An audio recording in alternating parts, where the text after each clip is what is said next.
जय श्री राम, जय माता दी। प्रिय दर्शकों, आप सभी का हमारे चैनल पर हार्दिक स्वागत है। आज के इस वीडियो में बात करेंगे इस वर्ष 2025 में चैत्र नवरात्रि की अष्टमी का।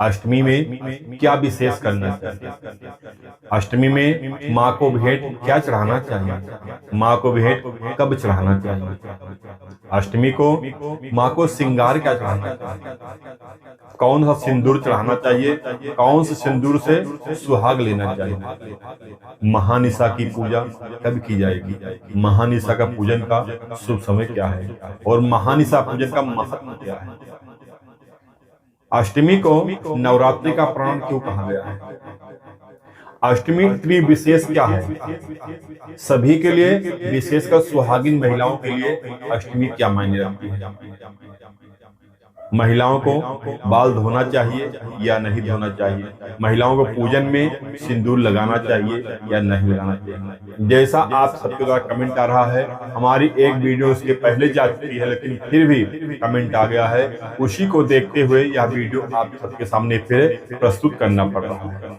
वीडियो अच्छी लगे वीडियो लाइक करके ये बेल आइकन को प्रेस जरूर कर दीजिएगा, चैनल को सब्सक्राइब कर लीजिएगा।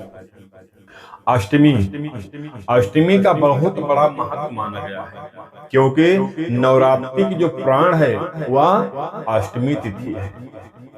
9 दिनों में प्रत्येक दिन माँ अपने भिन्न भिन्न रूप में आती हैं, जैसे प्रथम शैलपुत्री, द्वितीय ब्रह्मचारिणी, तृतीय चंद्रघंटा, चतुर्थम कूष्मांडा, पंचम स्कंद माता, षष्ठम कात्यायनी, सप्तम कालरात्रि, अष्टम महागौरी, नवम सिद्धात्री।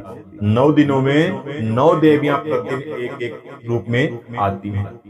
तो अष्टमी में महागौरी माता जो सुहागिन महिलाओं को अखंड सौभाग्य प्रदान करने वाली है, प्राप्त करने वाली है। जो सब किसी पूजन में भी कोई पूजा करते हैं, सर्वप्रथम गणेश माँ गौरी पूजन होता है, वही माँ गौरी आ रही है अष्टमी तिथि में। तो विशेष महत्व अष्टमी तिथि का है। और रात्रि में तो लोग तांत्रिक साधना करते हैं, यही नवरात्रि के अष्टमी में मध्य रात्रि में साधना की जाती है, तंत्र साधना, क्रिया साधना की जाती है, लोग तंत्र मंत्र को जगाते हैं, अपनी सिद्धियां प्राप्त करते हैं। अष्टमी तिथि बहुत बड़ी महत्ता है, बहुत बड़ी विशेषता है। अब बात आती है माँ को अष्टमी भेंट क्या चढ़ाएं। ध्यान दीजिए, जैसे कलश स्थापना होती है, माँ की स्थापना होती है, तो सभी लोग कलश स्थापना करते हैं, दीपक की स्थापना करते हैं, माता जी की स्थापना करते हैं, और कुछ लोग वस्त्र, श्रृंगार, नारियल उसी दिन भेंट करते हैं, और कुछ लोग अष्टमी भेंट करते हैं। दोनों चीजें सत्य है, इसमें कोई कहने वाली बात नहीं है। आप जिस दिन स्थापना करते हैं उस दिन भी वह श्रृंगार नारियल माँ को अर्पण कर देना चाहिए, इसमें कोई दिक्कत नहीं। यदि नहीं अर्पण किए हैं तो आपको अष्टमी में अर्पण करना चाहिए, और जो स्थापना के समय अर्पण कर दिए हैं उन्हें महागौरी को अष्टमी में दोबारा से करना चाहिए। क्या करना चाहिए? एक नारियल, जिसे हम श्रीफल बोलते हैं, एक नारियल, श्रृंगार का सामान। अब श्रृंगार में बिंदी, सिंदूर, चूड़ी, यही बहुत कुछ है, जितना जिसके पास सामर्थ्य हो उतना ही करना चाहिए। एक नारियल, एक सिंदूर और 2-4 चूड़ियां, बिंदी, यही माँ के लिए बहुत है। बस आपका माँ जो है भाव देखती है, आपका हृदय देखती है, आपका भाव कैसा माँ के प्रति है, तो यही सामग्री लेके आप माँ को अर्पण कर दें। जो लोग अष्टमी करते हैं उन्हें वस्त्र, श्रृंगार, आभूषण, नारियल के सहित भेंट करना चाहिए। जब सुबह पूजन करते हैं, जब सुबह अष्टमी को पूजन करते हैं माँ की, जैसे अपने यहाँ पर डेली पूजन करते हैं ऐसे पूजन करके, और जो महागौरी जी हैं, जो गौरी बनाते हैं आप, चाहे जिस भी गौरी बनाए हैं, उन्हीं को जो है पीला सिंदूर चढ़ाना चाहिए 5 बार। फिर उसके बाद में वही गौरी माँ तो सिंदूर मांगकर अपनी मांग में भरना चाहिए, अपनी मांग में सजाना चाहिए, अपनी मांग में लगाना चाहिए, अपने अखंड सौभाग्य की माँ से कामना करना चाहिए। कहीं कहीं रिवाज है कि लाल सिंदूर चढ़ता है, लेकिन पूजा पद्धति में कहीं लाल सिंदूर का वर्णन नहीं, खासकर महागौरी के लिए पीला सिंदूर ही शुभ माना गया है। बाकी आप लाल सिंदूर ऐसे अपनी मांग में लगा सकते हैं, लेकिन पूजा पाठ में, शादी विवाह में जो है, जब विवाह होता है, जब लड़का लड़की की मांग भरता है अर्थात दूल्हा दुल्हन की मांग भरता है, तब पीला सिंदूर ही भरता है। हम लोग विवाह कराते हैं, लेकिन कहीं कहीं का रिवाज है कि वो लाल सिंदूर से मांग भरी आती है। ऐसे लोग जिद कर लेते हैं कि हमारे हम लाल सिंदूर से मांग भरी आती है, हम लाल सिंदूर से। भैया जहाँ की जैसी परिस्थिति हो, जहाँ जैसा रिवाज हो, कर लेना चाहिए, लेकिन साथ संबंध जो है वह पीला सिंदूर ही शुभदायक है। तो अष्टमी को जो सुहागिन महिलाएं हैं वो माँ गौरी को सिंदूर चढ़ाएंगे, उनसे अपना सिंदूर, उन सुहाग मांग के अपनी मांग।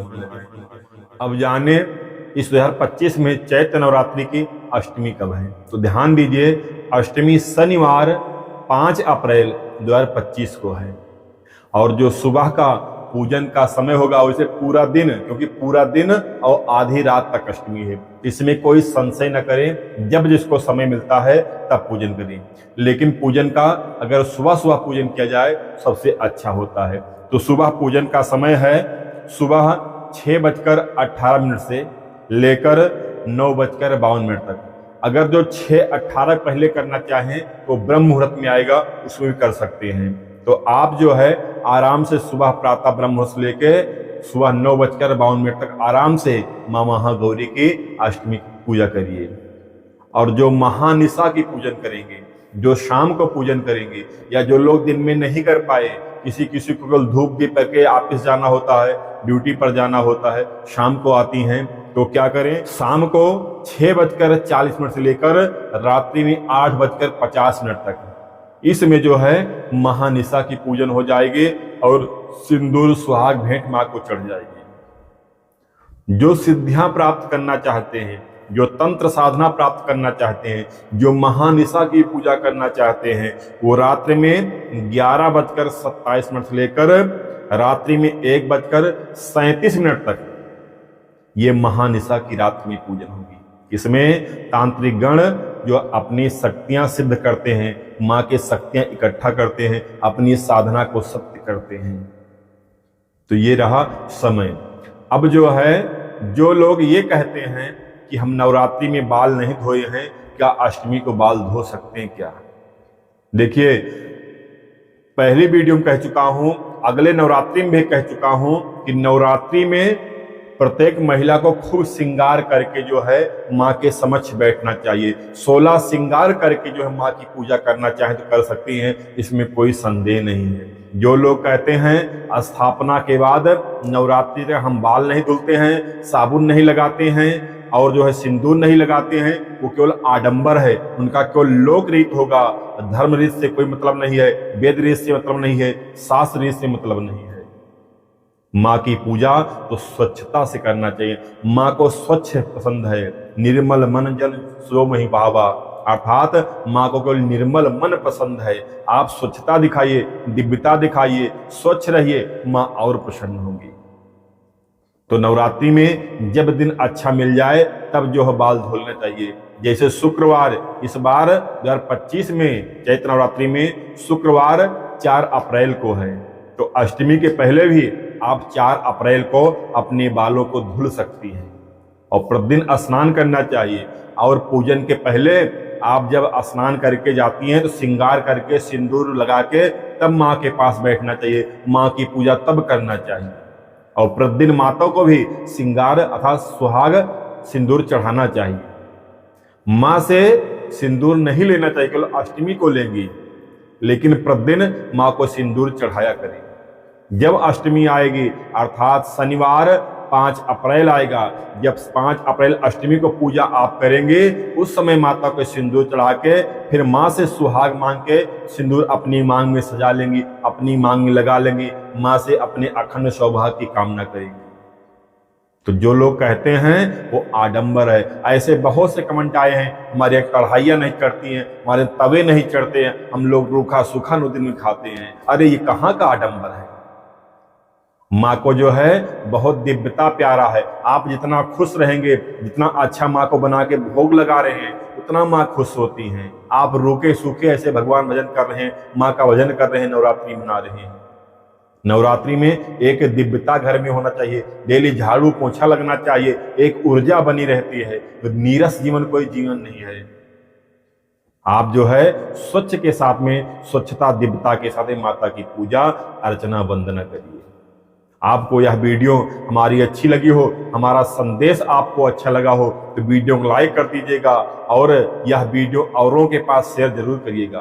क्योंकि समाज में बहुत बड़ा आडंबर है, बहुत बड़ी भ्रांतियां समाज में हुआ है, बहुत बड़ा जो है उपहास समाज में फैला हुआ है। अरे बताओ, 9 दिन हम जो स्नान नहीं करेंगे, बाल नहीं धुलेंगे, हम साबुन नहीं लगाएंगे, तेल नहीं लगाएंगे, सिंदूर नहीं लगाएंगे, कढ़ाई नहीं चढ़ेगी, तवा नहीं चढ़ेगा, तो क्या करेंगे फिर? नवरात्रि में माँ आई है हमारे घर में, तो उनकी अच्छे से आवभगत करना चाहिए, आडंबर में नहीं फंसना चाहिए। तो इसलिए इस वीडियो को ज्यादा से ज्यादा अपने फेसबुक पर, अपने व्हाट्सएप पर, अपने व्हाट्सएप ग्रुप पर शेयर अवश्य करिएगा। ये भी आपका एक धर्म बनता है, एक कर्तव्य बनता है। अच्छी जानकारी लोगों को पहुंचाना चाहिए, आपका भी एक धर्म बनता है, एक पुण्य बढ़ता है। तो वीडियो को शेयर जरूर करिएगा। वीडियो आपको अच्छी लग रही है, बात पसंद आ रही हो, कमेंट में जय माता दी जरूर लिखिएगा। धन्यवाद। जय श्री राम।